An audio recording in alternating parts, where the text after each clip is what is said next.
दोनों का एक ही सामने का भी दोनों में, लेकिन फिर भी जो एकदम सीधे पे तो है नहीं, एकदम आपकी एकदम सीधे। अगर सर लंबाई की बात देखें तो लगभग 2 या 2.5 सेंटीमीटर आना चाहिए। अगर क्योंकि सर एक अच्छा को पास 111 किलोमीटर का अंतर आता है। हाँ 111 सीधे करके, लेकिन ये आपकी सीधे जाती है, ऐसे जाती है तो उसमें अंतर ना आता, लेकिन ये थोड़ा तिरछी होकर आती है, इसलिए इसका डिफरेंस आता है। और ये एकदम सीधी होता है, तो सीधे खींचते हैं। तो जब इसमें देखिए ऐसे सीधे खींच रहे हैं तो इसकी दूरी कम, दोनों का ये सामने रिश्ता है, लेकिन रेखा थोड़ी ये ज़्यादा है वही जब लंबाई आपको बोला इसका रिश्ता है, लंबाई में उसी का डिफरेंस आ रहा है, ये बता रहा है 31 से 14 है, 29 से 33 है, ये तो आपको बताया 31 से 14 है। अगर डिस्टेंस में देखें तो 2 से 81 का अंतर आ रहा है, और एक अच्छा के बाद इसमें 4 मीटर और एक अच्छा देशांतर तब संभव होता है जब एकदम आप सीधी देखा, तब आपकी बात एकदम सही है, लेकिन जब थोड़ा से हम सीधी रहने सीधी देखा है कि 90 डिग्री वाली और वो 60 डिग्री अब इधर एकदम सीधी रेखा इधर सीधी रेखा नहीं जा रहा, इसलिए ये अंतर पाया देशांतर विस्तार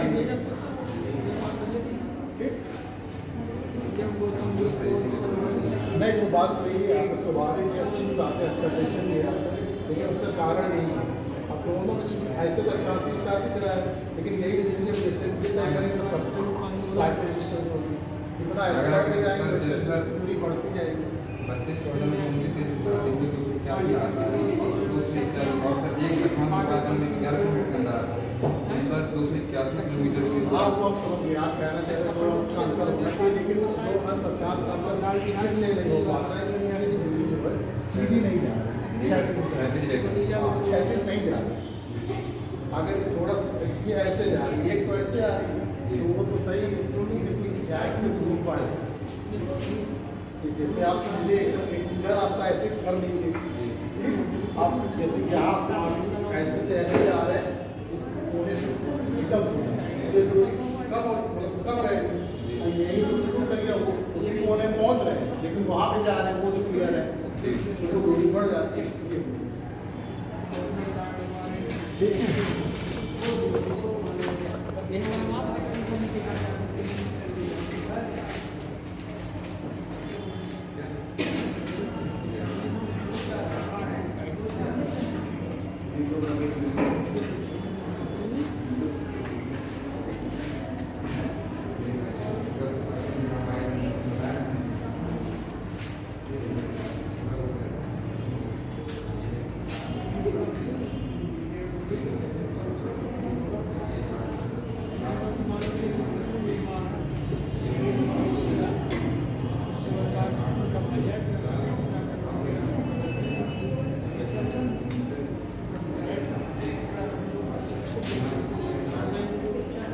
चलिए जल्दी करिए, पूरा नहीं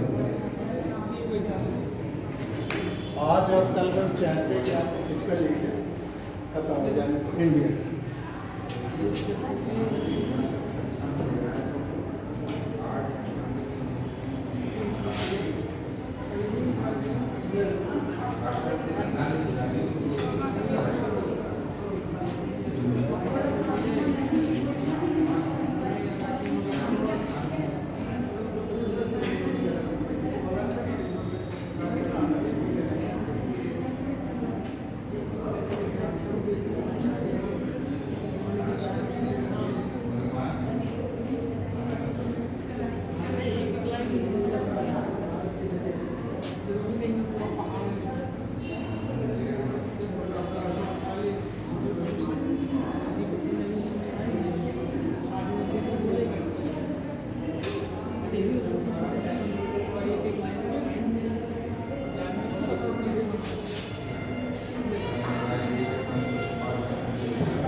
चलिए आइए। अब देखिए इसका जो विस्तार, आ जाओ बेटा बैठ जाओ। क्या वो भी हिसाब कर रहे हैं हाँ इधर बैठो, बात हम कर लेंगे। सब कुछ लगेगा। हाँ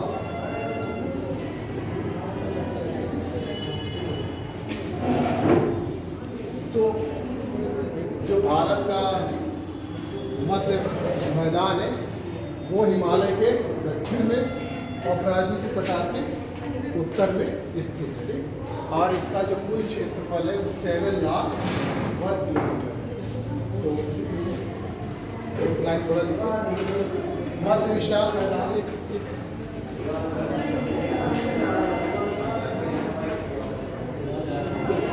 चलिए आवाज देंगे जल्दी। मध्य विशाल मैदान, मध्य विशाल मैदान, मध्य विशाल मैदान हिमालय पर्वत के दक्षिण में, हिमालय पर्वत यानी कि शिवालिक, हिमालय पर्वत बैठे तो शिवालिक, शिवालिक के दक्षिण में एवं प्रायद्वीपीय पठार, प्रायद्वीपीय पठार के उत्तर में स्थित है, के उत्तर में स्थित है।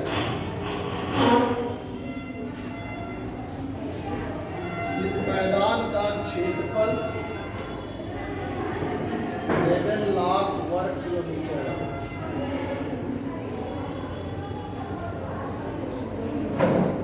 7 लाख वर्ग किलोमीटर है।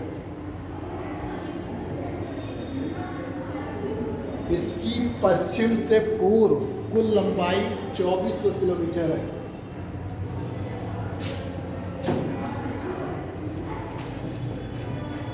पश्चिम से पूर्व कुल लंबाई 2400 किलोमीटर है। मैदान की जो औसत चौड़ाई, मैदान की औसत चौड़ाई 450 किलोमीटर से 250 किलोमीटर।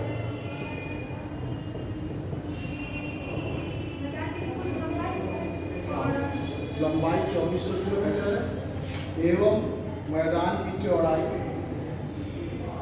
450 किलोमीटर से 250 किलोमीटर के मध्य पाई जाती है, पाई जाती है। पश्चिम से पूर्व की ओर जाने पर मैदान की चौड़ाई कम होती जाती है।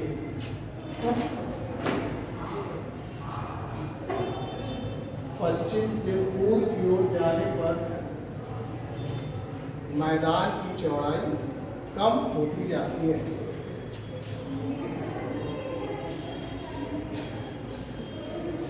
इस मैदान की संरचना सर्वत्र एक समान नहीं है। मतलब अगर इस मैदान की संरचना को देखा जाए तो सभी जगह एक समान नहीं पाई जाती। तो इसी संरचना के आधार पर हम इसको पुनः 4 भागों में विभाजित करते हैं। इस मैदान की संरचना सर्वत्र एक समान नहीं है।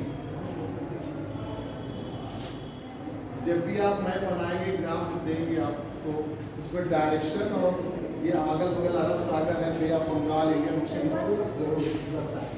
सर्वत्र एक समान नहीं है, सर्वत्र एक समान नहीं है।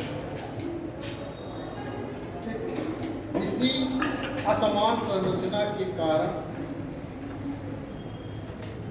इसी असमान संरचना के कारण इस विशाल मैदान को 4 उप विभागों में बांटा जा सकता है,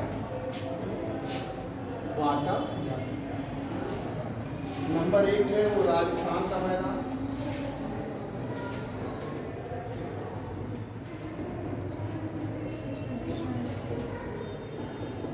असमान संरचना के कारण इस मैदान को 4 उप विभागों में बांटा जा सकता है, सब डिवीजन। राजस्थान का मैदान, राजस्थान प्लेन,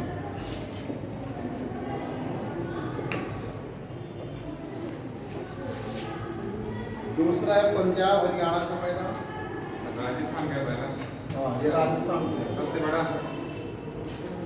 हाँ, सबसे बड़ा क्या, दोनों बराबर है। आगे जब चलेंगे पंजाब और हरियाणा का मैदान दोनों बराबर है।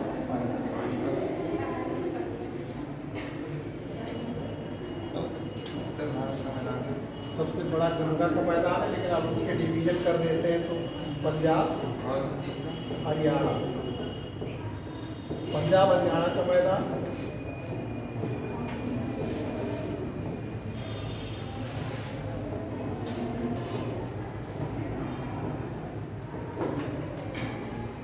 पंजाब, देखिए ये आपको लिखने ऐसे, आपको एग्जाम में भी लिखना है ऐसे। ये सारी चीज़ें हैं जो, और उनको समय मतलब इससे आपको कम करना नहीं, क्योंकि जो क्वेश्चन आते हैं तो बड़ा क्वेश्चन तो आपको 600 शब्दों में लिखना रहेगा, लेकिन छोटे क्वेश्चन आपके 100 और 150 शब्दों में हाँ, और एक ही में रहते पंजाब हरियाणा का मैदान। तीसरा है गंगा का मैदान। बात नहीं करिए, शांत। गंगा का मैदान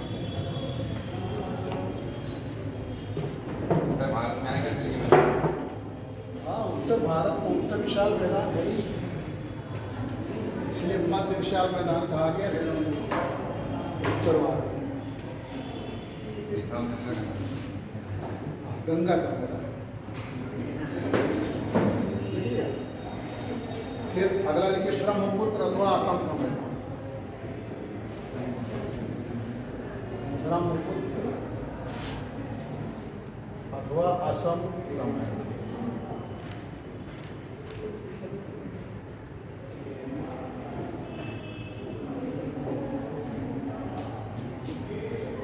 ब्रह्मपुत्र अथवा असम का।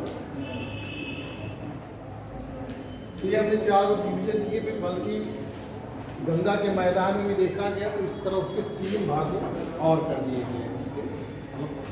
ये तो आपका मैक्रो और जो है इसको मेसो माइक्रो तीनों में विभाजित कर दिया गया। चौथा असम का मैदान अथवा ब्रह्मपुत्र का मैदान। अब एक एक मैदान की चर्चा करेंगे। तो अब पहली हेडिंग डाल दी जाए राजस्थान का मैदान।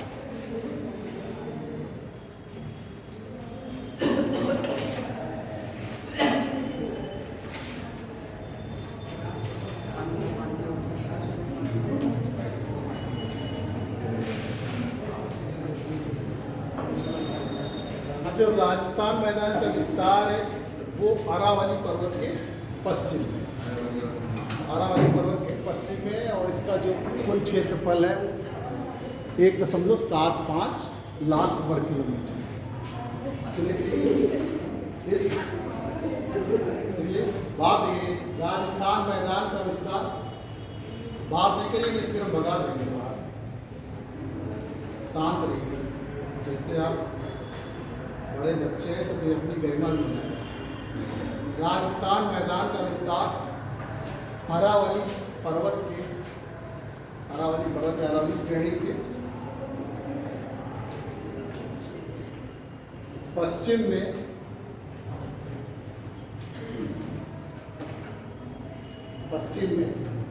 पाया जाता है।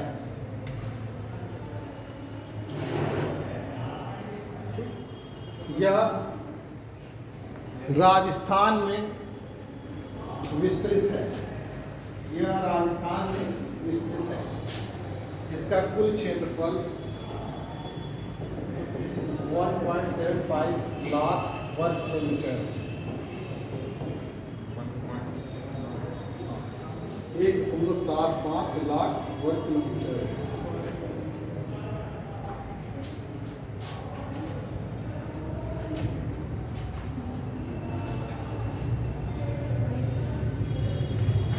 यहाँ पर प्रवाहित होने वाली मुख्य नदी लूनी है। यहाँ पर प्रवाहित होने वाली नदी, मुख्य नदी लूनी नदी है। एक ही नदी है सर, एक ही नदी है।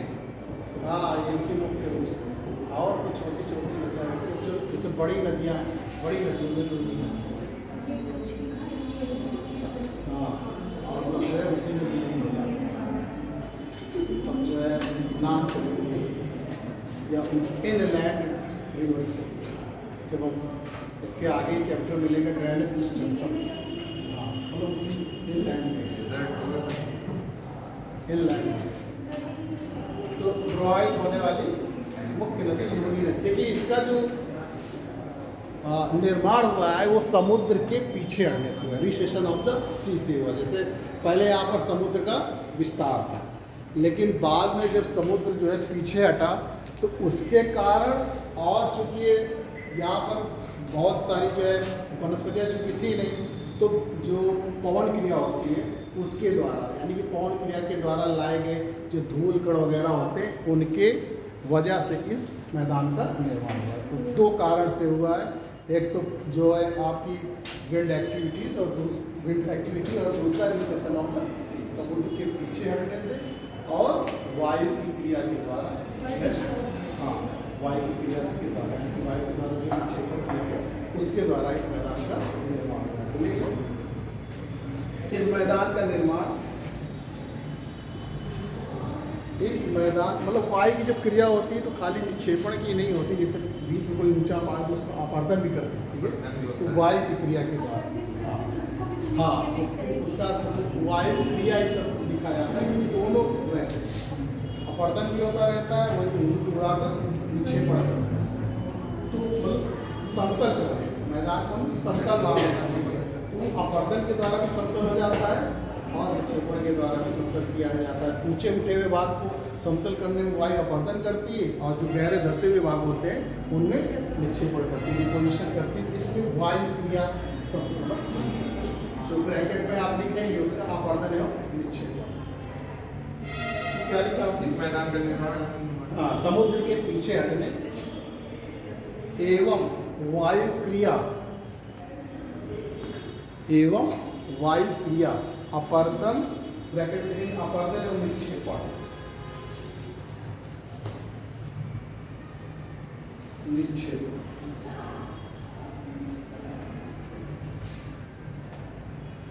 वायु क्रिया ब्रैकेट में अपर्दन एवं निक्षेपण से हुआ है, ब्रैकेट बंद करके लेकिन से हुआ है।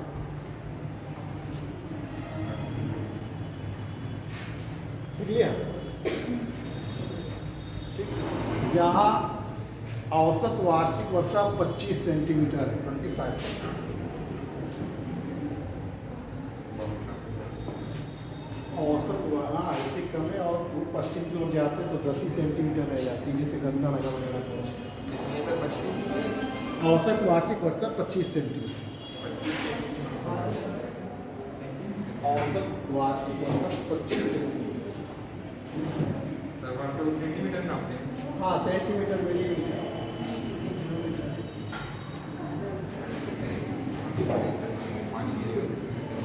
अब आप देखिए दूसरा पंजाब हरियाणा का,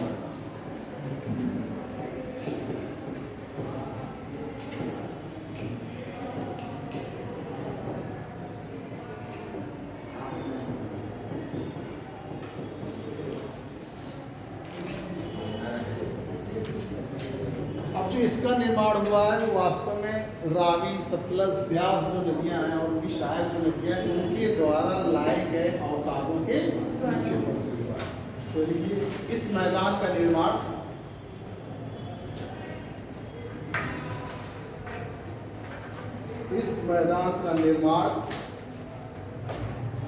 रावी, ब्यास, सतलज एवं इनकी सहायक नदियों के द्वारा, रावी, ब्यास, सतलज एवं इनकी सहायक नदियों के द्वारा लाए गए अवसादों के निक्षेपण से हुआ है, लाए गए अवसादों के निक्षेपण से हुआ है।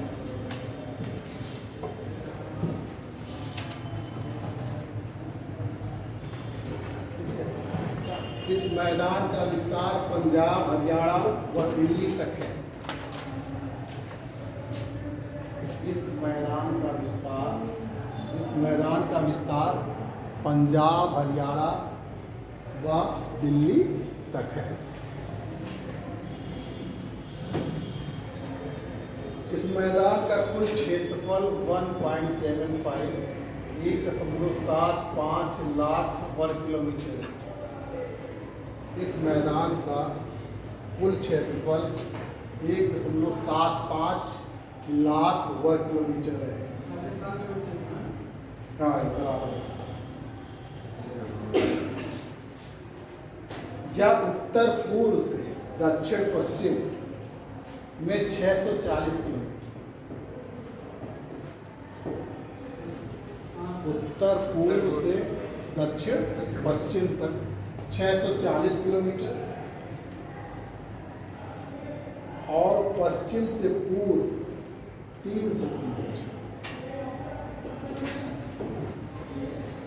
300 किलोमीटर की लंबाई में फैला हुआ है। उत्तर पूर्व से दक्षिण पश्चिम तक 640 किलोमीटर एवं पश्चिम से पूर्व 300 किलोमीटर की लंबाई में फैला हुआ है।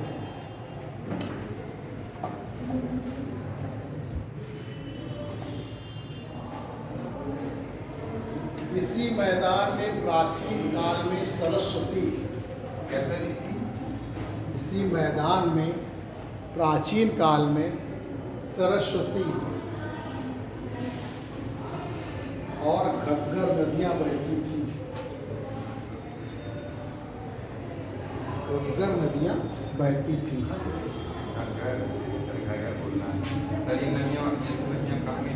हाँ, बिल्कुल घग्गर नदियां बहती थी जो स्थानीय उभार के कारण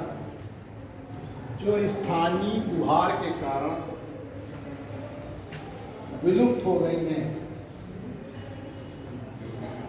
स्थानीय उभार के कारण विलुप्त हो गई हैं। यह मैदान चौरस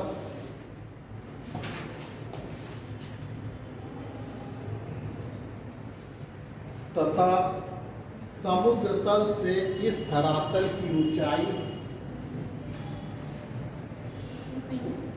744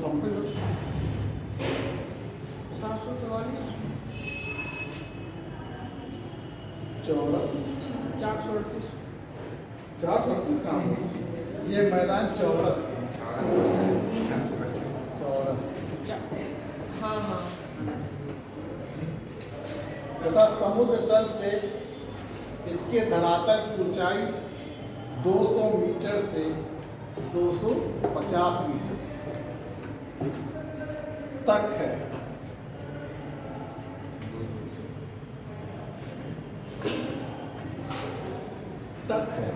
नदियों के सहारे बाढ़ग्रस्त क्षेत्र पाए जाते हैं। नदियों के सहारे बाढ़ग्रस्त क्षेत्र पाए जाते हैं।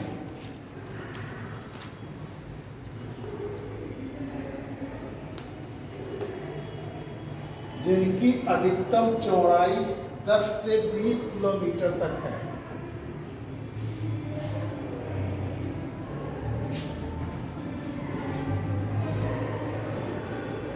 जिनकी अधिकतम चौड़ाई 10 से 20 किलोमीटर तक है।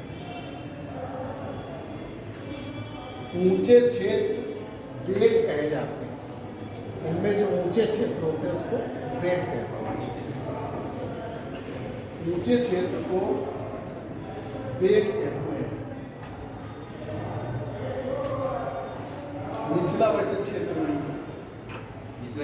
हाँ, समतल से कोई ऊंचा क्षेत्र उसको जो है बेट कहते हैं।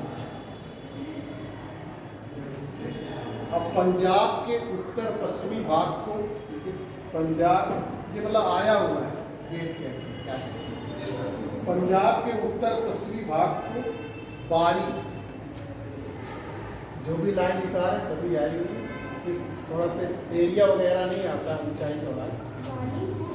बारी ये भी आया हुआ है इसके बाद। पंजाब के उत्तरी पश्चिमी भाग को बारी दोआब, मतलब दो नदियाँ ब्यास और रावी से मिलकर बना है, इसको बारी दो आप कहते हैं। दो नदियों के बीच के स्थान हाँ, दो आप का मतलब वही है, व्यास और रावी। यही आया था कि बारी मैच कराना था, तो बारी को व्यास और रावी से मिलकर आना। बारी दो आप ब्रैकेट में लीजिए, व्यास प्लस रावी, पूर्व को विस्त, पूर्व को विस्त दो आप, पूर्व को विस्त दो आप, व्यास और सतलज।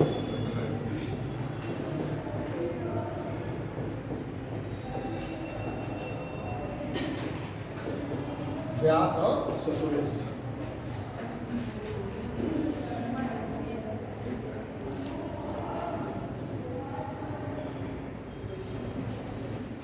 विस्त दो आप कहा जाता है या जाना जाता है।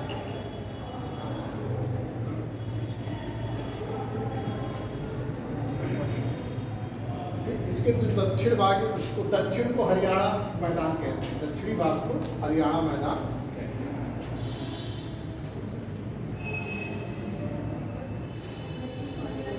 हाँ, दक्षिणी भाग जो इसका उसका हरियाणा।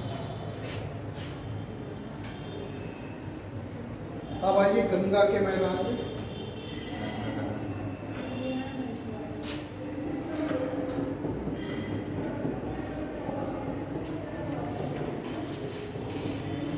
गंगा का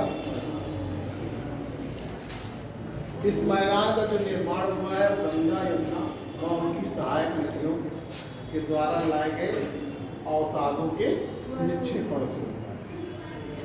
तो देखिए कि इस मैदान का निर्माण, इस मैदान का निर्माण, देखिए इनमें 3-4 चीज़ों पे ध्यान देना है। जब भी आप लिखेंगे इसका विस्तार कहाँ पे किन राज्यों में फैला हुआ है, दूसरा इसका निर्माण कैसे हुआ है, इसका कुल क्षेत्रफल कितना है, इसकी लंबाई कितनी है, चौड़ाई ऊंचाई कितनी है, ये सारी चीज़ें मुख्य रूप से इसमें दर्शाई जाती हैं। तो सबसे जो चीज़ें बहुत जरूरी है, इसका विस्तार कहाँ है और इसका निर्माण कैसे हुआ, ये दोनों चीज़ें आप अगर ये चीज़ें आपने कंपैरेटिव रूप से सबको पढ़ लिया चारों की कैसे कैसे किसका निर्माण हुआ, तो बड़ी आसानी से फिर आप लिख सकते हैं। तो ज़्यादा कुछ रखना नहीं, थोड़ा सा क्षेत्रफल और लंबाई वगैरह नहीं, तो आगे फेंक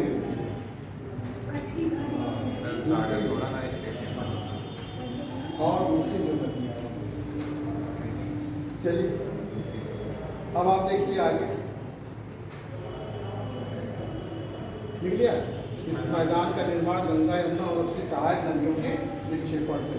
इस मैदान का कुल क्षेत्रफल 3.75 लाख वर्ग किलोमीटर, 3.75 लाख वर्ग किलोमीटर है।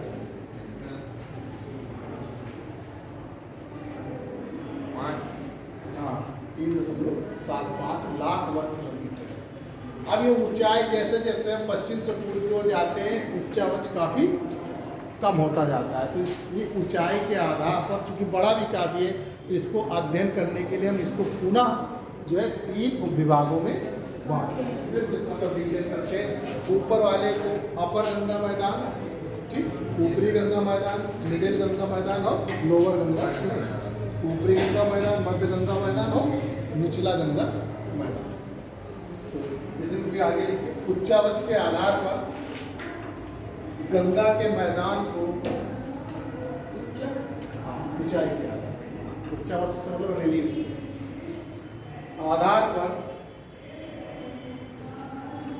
गंगा के मैदान को पुनः 3 भागों में विभाजित किया जा सकता है। नंबर 1 आगे ऊपरी गंगा का मैदान,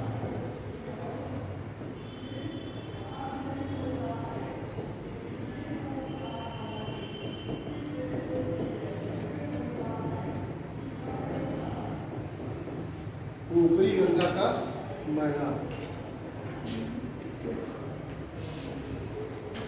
अब इसके बारे में आप देखिए, जो ऊपरी गंगा का मैदान है इसके बारे में आप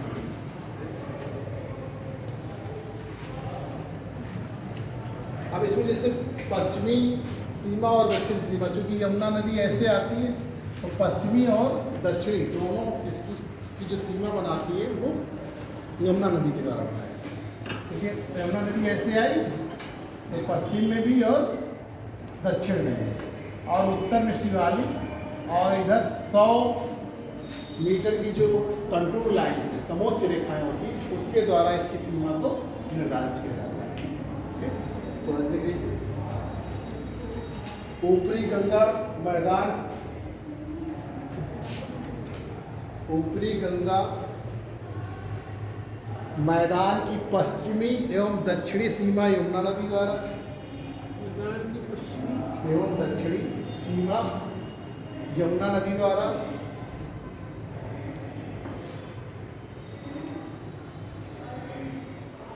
उत्तरी सीमा शिवालिक पर्वत द्वारा, उत्तरी सीमा शिवालिक पर्वत द्वारा,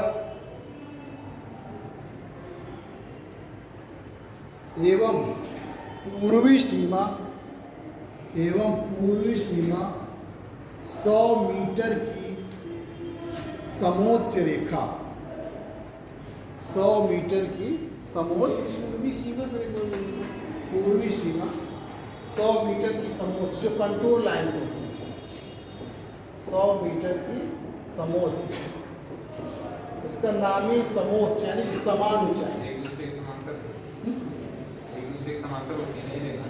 एक दूसरे समानांतर में ऊंचाई पर होती है 100 मीटर। जैसे अब दूसरी रेखा लेंगे 100, 102 तो वो कोई जरूरी नहीं कि समानांतर ही, समोच्च रेखा से मतलब समान ऊंचाई से, समुद्र तल से समान ऊंचाई को मिलाने वाली जो काल्पनिक रेखाएं होती हैं वो समोच्च रेखा है। ये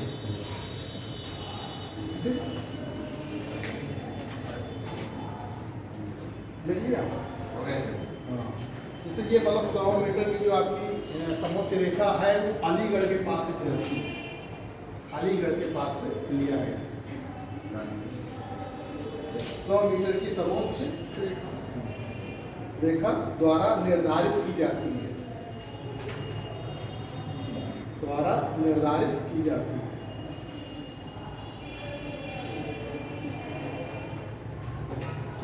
इस मैदान का विस्तार उत्तराखंड व पश्चिमी उत्तर प्रदेश में है। इस मैदान का विस्तार उत्तराखंड व पश्चिमी उत्तर प्रदेश में,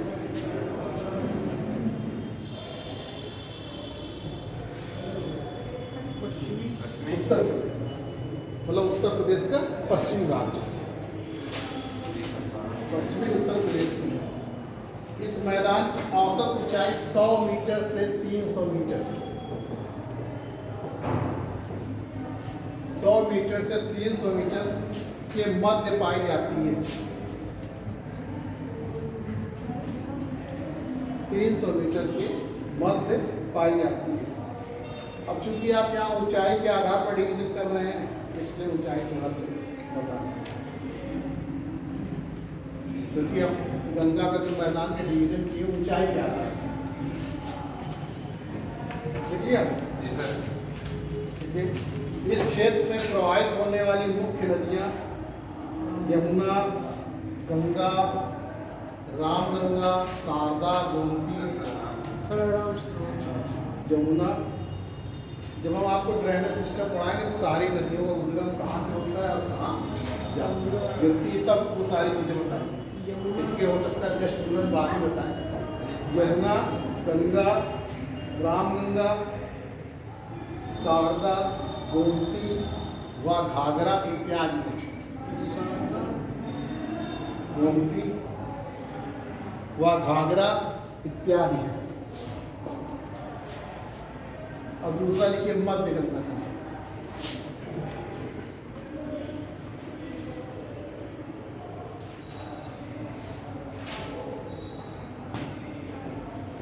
मध्य गंगा का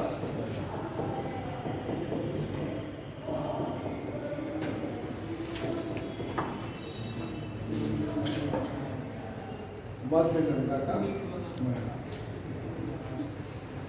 अभी जो मध्य गंगा का मैदान है जो इसकी पश्चिमी सीमा, अरे हाँ, इसकी जो पश्चिमी सीमा है वो तो 100 मीटर की कंट्रोल लाइन से ही हो गई। उत्तरी सीमा जो है नेपाल से है, और ये विंध्यन और इधर 75 मीटर के समोच्च रेखा से इसकी पूर्वी सीमा। ठीक, इसमें आप लिखिए। हाँ, इसको थोड़ा सा इधर से, ये दार्शनिक सिक्की इधर आए, ये थोड़ा सा ऐसे बना लिया।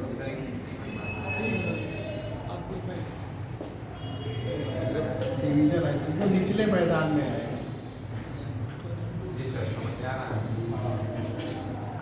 देखिए, मध्य गंगा मैदान का विस्तार, मतलब इसका विस्तार उत्तर प्रदेश और बिहार में है, पूर्वी उत्तर प्रदेश और बिहार। मध्य गंगा मैदान का विस्तार पूर्वी उत्तर प्रदेश एवं बिहार राज्य में है, एवं बिहार राज्य में है। इसकी उत्तरी सीमा भारत और नेपाल की सीमा के द्वारा, इसकी उत्तरी सीमा भारत और नेपाल सीमा के द्वारा, मतलब ये उत्तरी सीमा, ये जो भारत और नेपाल की सीमा है इसके द्वारा, इसकी उत्तरी सीमा भारत नेपाल की सीमा द्वारा, ठीक है। फिर लिखें, पूर्वी सीमा 75 मीटर की समोच्च रेखा द्वारा, पूर्वी सीमा 75 मीटर की समोच्च रेखा के द्वारा,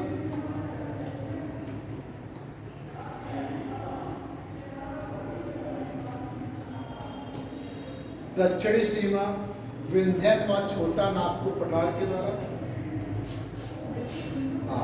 छोटा विंध्यन श्रेणी व छोटा नागपुर पठार,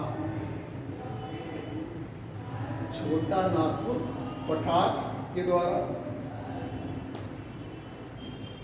एवं पश्चिमी सीमा 100 मीटर की समोच्च रेखा के द्वारा, एवं पश्चिमी सीमा 100 मीटर की समोच्च रेखा द्वारा,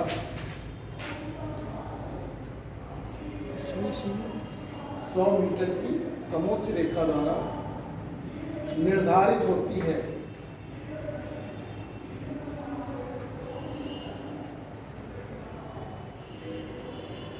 कोसी नदी इस मैदान की प्रमुख नदी है। कोसी नदी इस मैदान की प्रमुख नदी है। इस नदी के द्वारा कई स्थानों पर गोकुल झील, आसगो लेक का निर्माण किया गया है। गोकुल झील तो आप जानते हैं, मैं बताया था गंगा के द्वारा जो बनती आती है। इस नदी के द्वारा कई स्थानों पर गोकुल झील, गोकुल झील, या इसको इंग्लिश में आसगो लेक कहते हैं, या छाड़न झील भी कहते हैं। झील का निर्माण किया गया।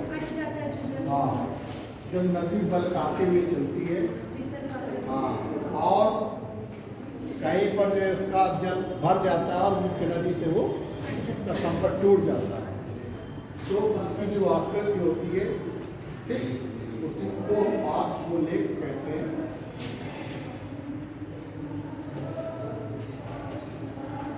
कर लिया। अब देखिए निचला मैदान, निचला गंगा मैदान, सी नंबर। थोड़ा तेजी दे के मैदान पूरा हो जाए। कल हम आपको पठार तैक्टी मैदान में पठार पे खत्म कर देंगे,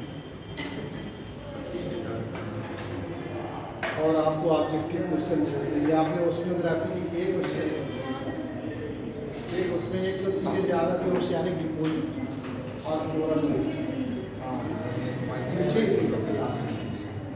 तो इसका मान भेज देंगे आपको पर्वतों से रिलेटेड। देखिए, इस मैदान का विस्तार पश्चिम बंगाल राज्य में है। इस मैदान का विस्तार पश्चिम बंगाल राज्य में है।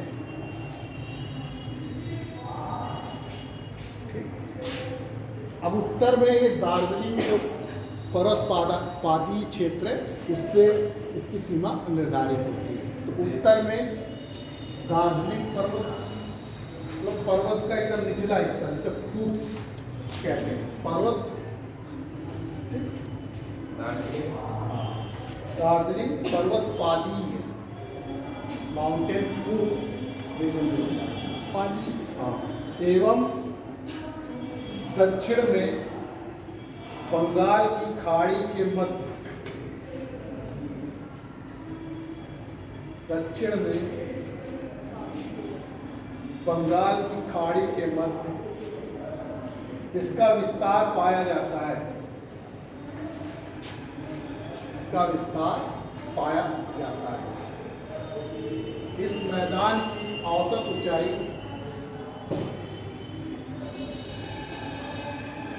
मतलब पश्चिम में वही 75 मीटर की कंट्रोल लाइन रहेगी।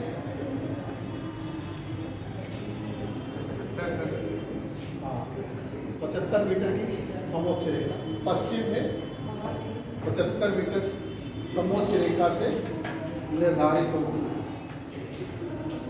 इस मैदान की औसत ऊंचाई 50 मीटर है।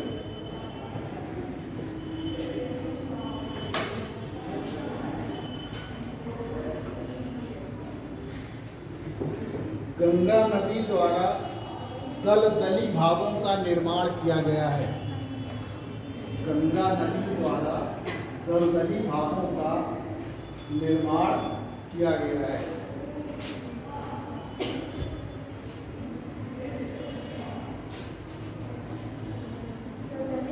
भागों का निर्माण किया गया है। ऊंचे उठे हुए भाग को 4,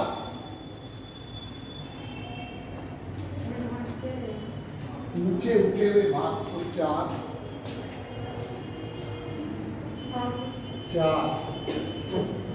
ये भी आता है, एग्जाम में पूछा जाता है। एवं नीचे दलदली भागों को 3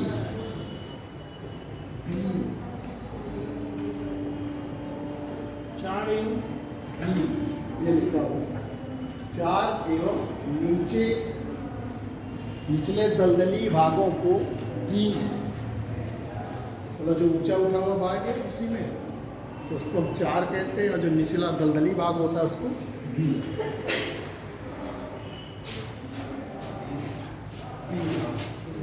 स्थानीय भाषा की।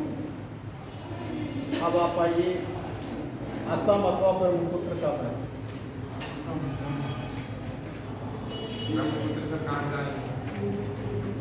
ब्रह्मपुत्र वही कैलाश पर्वत से आते हैं। हाँ, अरुणाचल प्रदेश से प्रवेश भारत। पहले दिव्यांग और दिव्यांग दो नामों से रहती है, तो आपस में जुड़ती है, तब फिर वो भारत ब्रह्मपुत्र के नाम से, पहले सांकर के नाम से चाइना। अभी जहाँ जब जो उधर से जब आपको ड्रेनेज सिस्टम पढ़ाएंगे तब सारी चीज़ें आपको दिखाएंगे। जैसे जैसे आप आगे बढ़ेंगे वैसे वैसे बताएंगे। अब जैसे आप आगे पूरी चीज़ जानने की थोड़ा सा वो हो जाता है, भटका हो जाता है समय। हाँ, थोड़ा सा बाकी आपको सारी चीज़ें बताएंगे। उससे जैसे आप बता दिया, आप कोई चीज़ से पूछना है, कोशिश यही रहती है कि आपको सारी चीज़ें बताएं। अब देखिए, इसमें ब्रह्मपुत्र मैदान का विस्तार असम राज्य में है।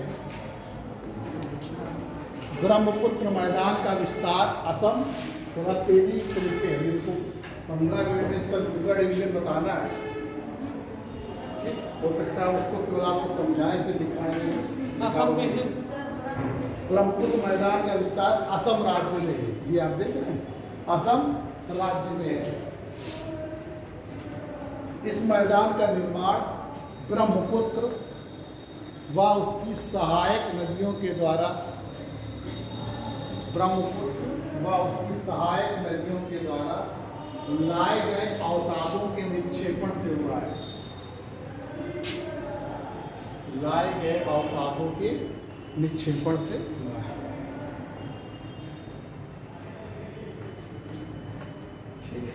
इस मैदान का ढाल दक्षिण से पश्चिम है।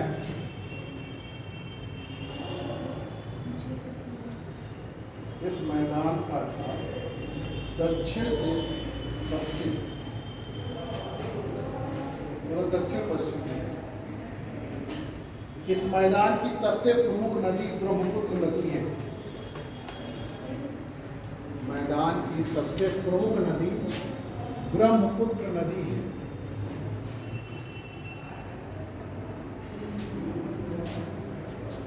ये गारो और हिमालय पर्वत के बीच, यानी ये जो गारो खासी जयंतियाँ पाई जाती है मेघालय में,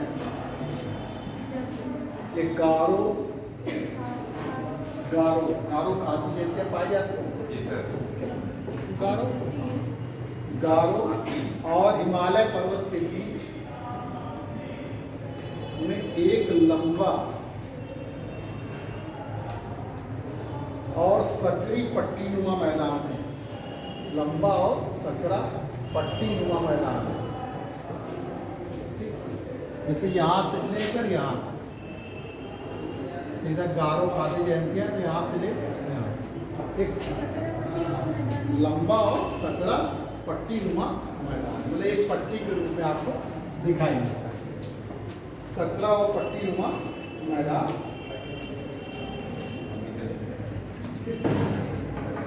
जिसमें ब्रह्मपुत्र व उसकी सहायक नदियों द्वारा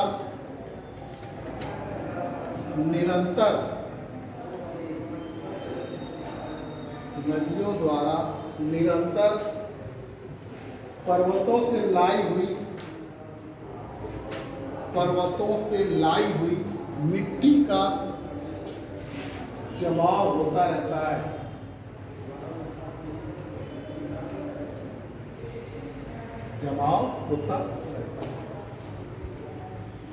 जल में मिट्टी की मात्रा इतनी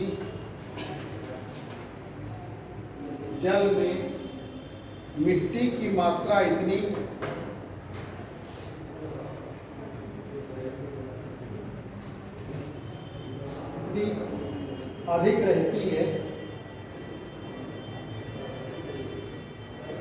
कि जल के बहाव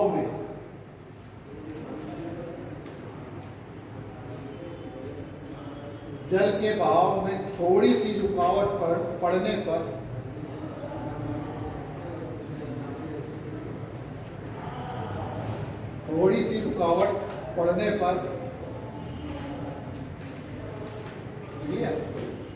मिट्टी के ढेर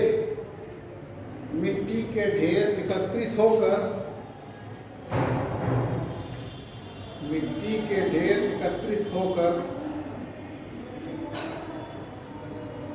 द्वीप बन जाते हैं।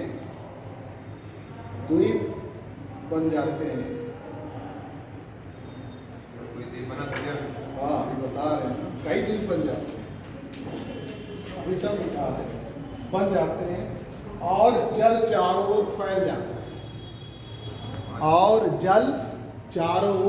फैल जाता है। जो विकार है, समझ लीजिए, हमने कई बार बताया कि आपको एक लाइन, कभी आप पीछे 10-12 साल के पेपर का देखेंगे, हर लाइन में क्वेश्चन मिलेगा। अब कारण भी इसका दिया हुआ कि ऐसा कारण क्या है, इसलिए दिखाना पड़ रहा है, नहीं तो ऐसे ही बता दें, फैल जाता है। यही कारण है कि ब्रह्मपुत्र नदी में द्वीप बहुत पाए जाते हैं। ये खाली लिखने से काम नहीं होता, जितना आप मतलब खाली पढ़ने से काम नहीं होता, जितना आप लिखते हैं उतना ही आपका अभ्यास होता है, और उससे ज़्यादा पढ़ने से ज़्यादा लिखते हैं तो उससे याद ज़्यादा होता है। यही कारण है कि ब्रह्मपुत्र नदी में द्वीप बहुत पाए जाते हैं। ब्रह्मपुत्र नदी पर स्थित माजुली द्वीप, देखिए जो लाइन आती है एग्जाम में आपको, वो लाइन है, उसका कारण भी पहले मैंने बताया। ब्रह्मपुत्र नदी में माजुली द्वीप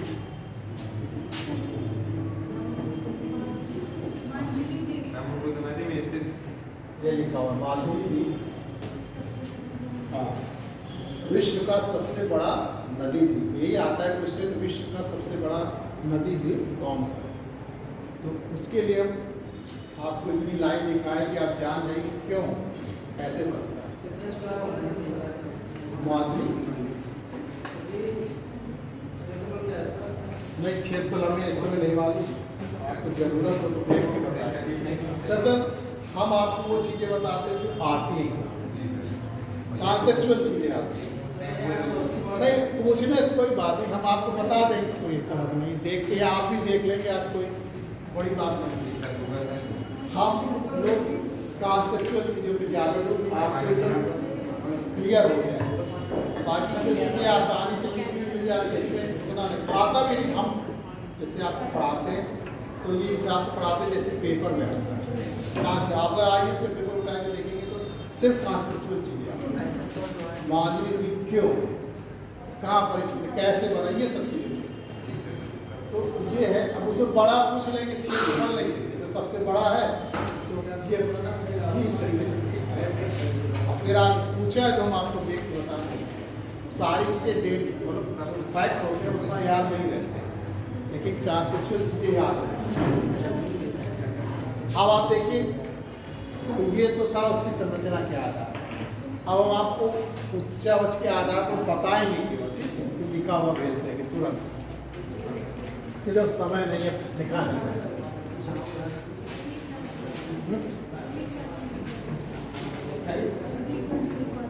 अगली क्लास में पढ़ाएंगे आपको प्रायद्वीपीय पठार, बता दे रहे हैं ना, आप पढ़ लीजिएगा, अभी तुरंत भेज देंगे। अगर कोई चीज़ समझ नहीं आएगी हाँ तो कल की क्लास में आप पूछ लीजिएगा। अब इसमें जाना रहता है, जब आया करें हम कल 15 मिनट पहले आ जाए, आप जो पूछना हो पूछ लीजिए। आप लोग 15 मिनट पहले आ जाए, 15 मिनट से पहले आते हैं आप, हम आ जाएंगे। हमको क्या, हमारी वहाँ 1:20 पे क्लास खत्म हो जाती है, तो हम आ जाएंगे, 10-15 मिनट लगता है। जी सर, कोई कहता हुआ ये यहाँ बैठ जाएंगे, तभी तो कह रहे हैं जब आप लोग आएंगे तभी आए, और ऐसे आने से क्या फायदा। आप लोग आएंगे तो हम भी आ जाएंगे, तब आप पूछ लीजिए।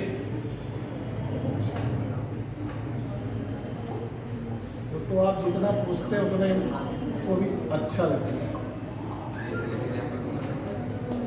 आप देखिए जो मैदान का उच्चावच के आधार पर विभाजन है।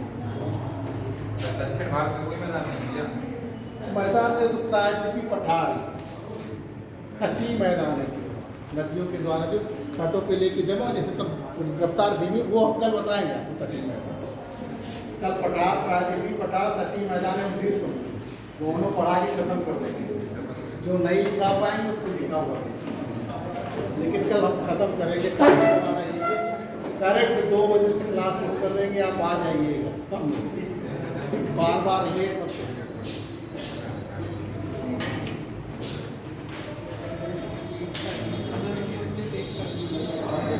अब जैसे उत्तर से आवाज के लिए आप सभी शब्दों से परिचित हैं, लेकिन पूछा जाता है जैसे एग्जाम दूसरी तरीके आपको लिखना है। उत्तर से दक्षिण में जैसे जैसे जाते हैं वैसे वैसे आप उसकी ऊंचाई में कमी पाते हैं। तो उस ऊंचाई के आधार, उच्चावच के आधार पर इसको 4 भागों में विभाजित करते हैं। पहला क्या है, भाबर, हाँ होता है,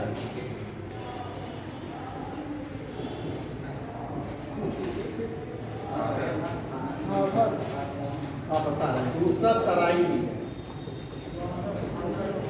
तराई क्षेत्र, और तीसरा जलोढ़ क्षेत्र। जलोढ़ क्षेत्र के 2 भाग हो जाते हैं, बांगर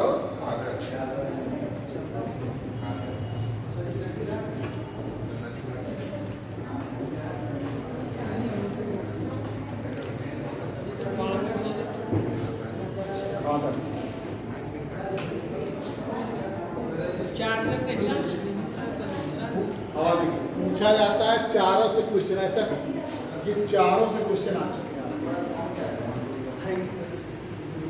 चारों क्वेश्चन जो है इसमें, चाहे भाभा से भी क्वेश्चन आता है, तराई क्षेत्र से भी आता है, बांगर क्षेत्र से भी आता है। तो मैप आप बना लीजिए, जो सबसे ऊपरी क्षेत्र आपको मिलेगा वो आपको बराबर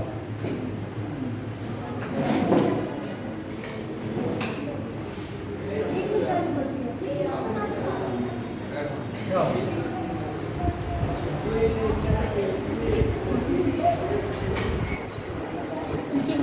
आवाज निकलिए। मैप आप बनाइए थोड़ा बराबर क्षेत्र धीरे धीरे बनाइए, सीख जाएंगे।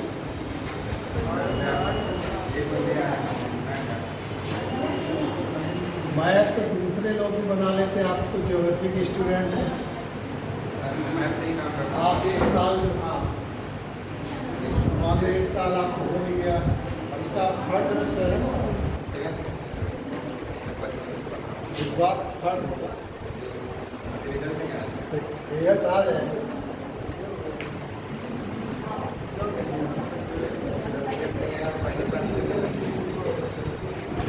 नहीं तो फेल नहीं होता ना, कोई तो बैक लग जाएगा, आप बैक पेपर देंगे। पढ़ने वाले बच्चों को कोई नहीं।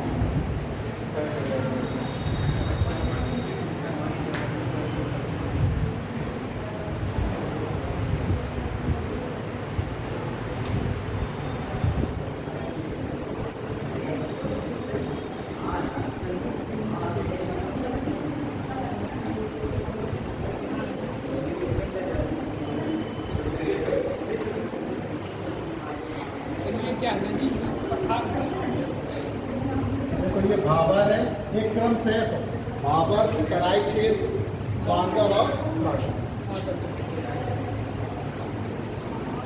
यह बना है भाबर क्षेत्र है, ये तराई रीजन है,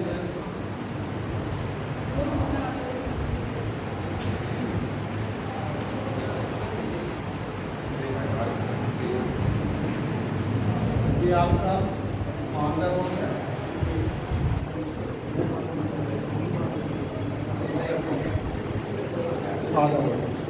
बनाइए उसकी बात लिखिए।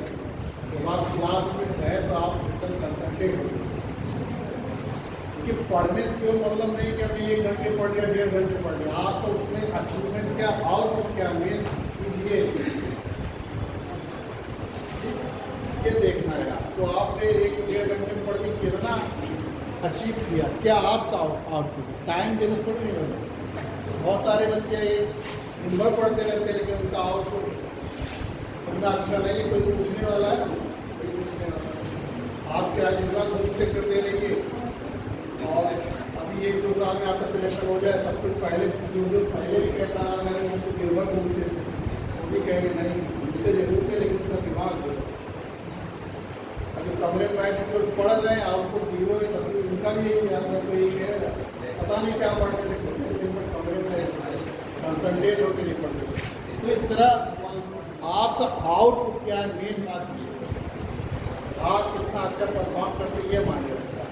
और उसके लिए जब तक आप कंसनट्रेट नहीं होंगे तब तक जो है, जितना आप कंसनट्रेट होंगे उतना ही ज़्यादा आपका आउटपुट अच्छा रहेगा, क्योंकि जल्दी परफॉर्म होगा।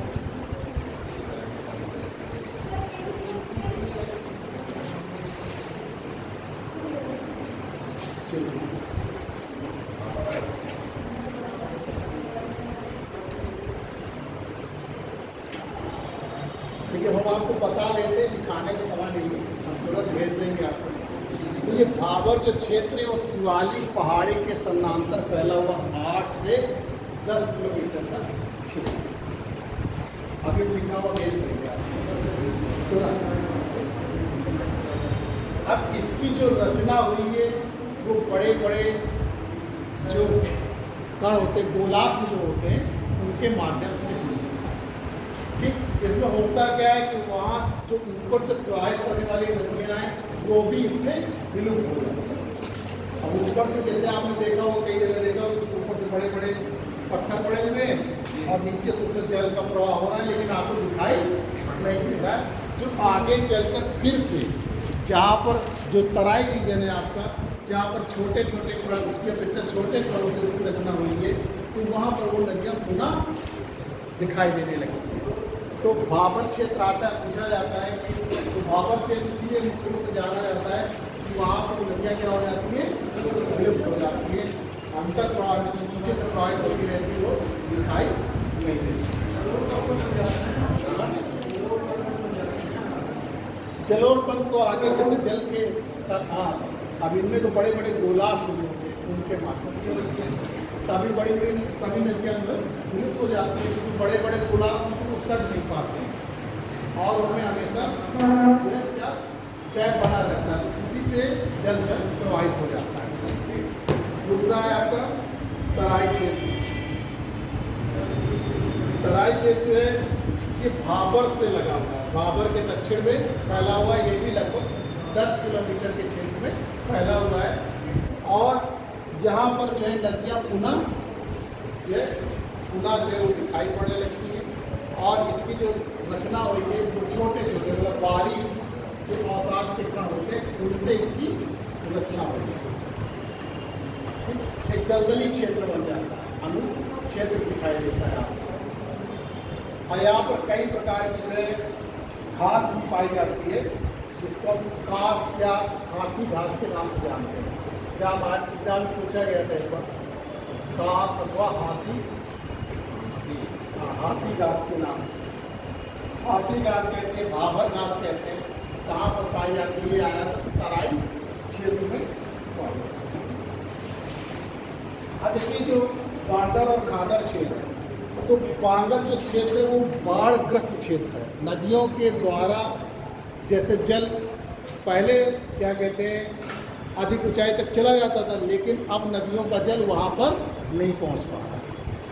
वास्तव में जो बांगर क्षेत्र की रचना वो जलोढ़ के द्वारा होती है।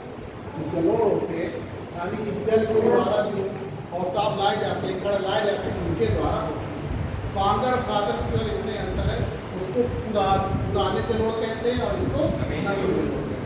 तो पुराने जलोढ़ यानी कि जहाँ पर पहले जल पहुँच जाता था, लेकिन वर्तमान समय में नदियों का जल यानी कि विगत पिछले काफ़ी समय से वहाँ पर जल बाढ़ का नहीं पहुँच पा रहा, बाढ़ का पानी नहीं पहुँच पा रहा है।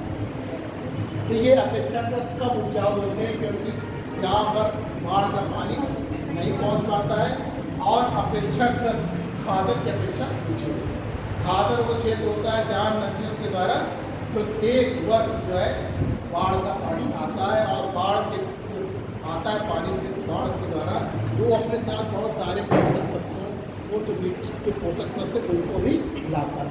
क्योंकि जब बाढ़ आती तो बड़ी तेज़ी से आती तो अपने साथ बाढ़ के साथ वो सब तक चले आते हैं मिट्टी के साथ, और लेकिन जब बाढ़ का पानी कम होता है तो धीरे धीरे कम होता है तो वो सब वहीं पर छूट जाते हैं और धीरे धीरे जो है जल का स्तर कम होता रहता है, जिससे वो मिट्टी लगातार होती है।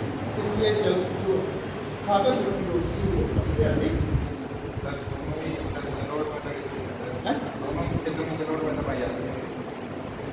नदियों के किनारे पाई जाती है। जहाँ पहले जल जाता था, जैसे यमुना नदी के किनारे चले जाइए, गंगा नदी के किनारे चले जाइए, तो जहाँ पर पहले जल का क्षेत्र जल पहुँचता था वहाँ पर जो है बांगर क्षेत्र, मतलब एक तरीके से बाढ़ग्रस्त क्षेत्र था जो बहुत पहले नहीं तो बताए तो उपजाऊ है, लेकिन खादर की अपेक्षा उपजाऊ है, अपेक्षाकृत कम उपजाऊ होता है, क्योंकि बहुत पहले जो है जल वहाँ पे आता था, अब तो कोई वहाँ पर जल पहुँच नहीं रहा है।